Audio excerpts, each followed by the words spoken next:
The first Ashes, when cricket turned into war, 1882-83.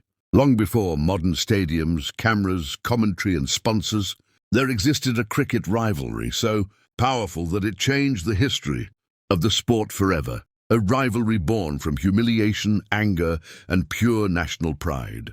This is the story of the first Ashes, the moment when cricket stopped being a game and became a war between England and Australia. The calm before the storm, England's ego. In the late 1800s, England believed they were the kings of cricket. They invented the game. They dominated the game.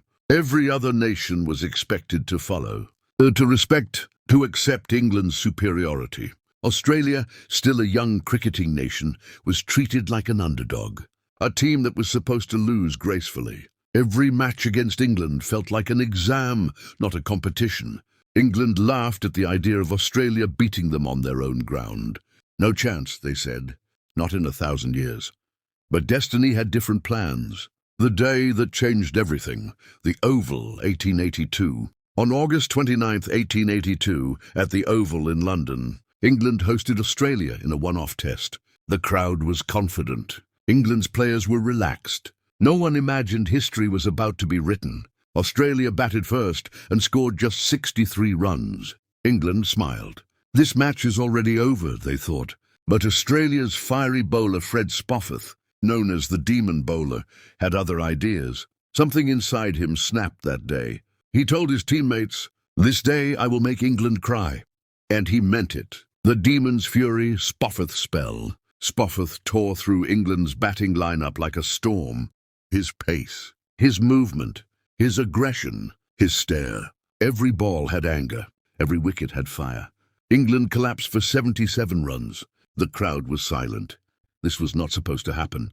Yet the match was not over.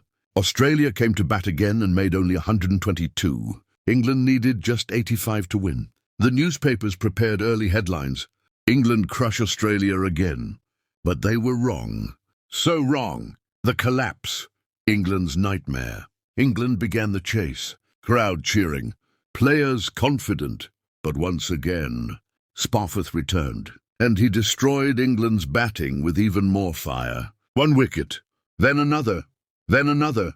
England's batsmen shook. The crowd's voices cracked. Fear filled the stadium. The scoreboard moved slowly, painfully, but toward the wrong side. England were bowled out for 77. Australia won by 7 runs. Silence, shock, humiliation. England defeated at home by the team they mocked. The funeral of English cricket, the birth of the Ashes. The next morning, a British newspaper, the Sporting Times, published a sarcastic obituary that changed cricket forever. In affectionate remembrance of English cricket which died at the Oval, the body will be cremated and the ashes taken to Australia. These words hit England like a punch in the heart. It was not just a loss. It was an insult, a national humiliation. The people of England demanded revenge. The players demanded redemption. A mission began.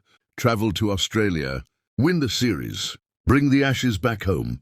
England heads to Australia. The war begins. The English team sailed to Australia at the end of 1882. This was not a friendly tour. This was a hunt, a mission to take back honour. In Australia, people were ready. The crowds mocked England. Songs were written, making fun of English players. Cartoons insulted the fallen champions.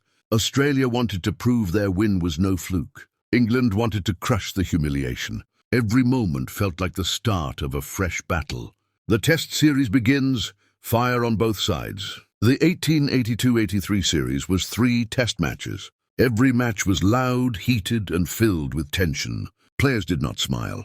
They did not chat. They stared at each other like enemies on a battlefield. Umpires struggled to control tempers. Crowds roared like armies. Australia wanted to repeat the Oval miracle. England wanted blood. Every wicket produced screams. Every boundary produced anger. England's fast bowlers bowled with fury. Australia countered with fearless batting. This was no longer cricket. This was personal. The turning point.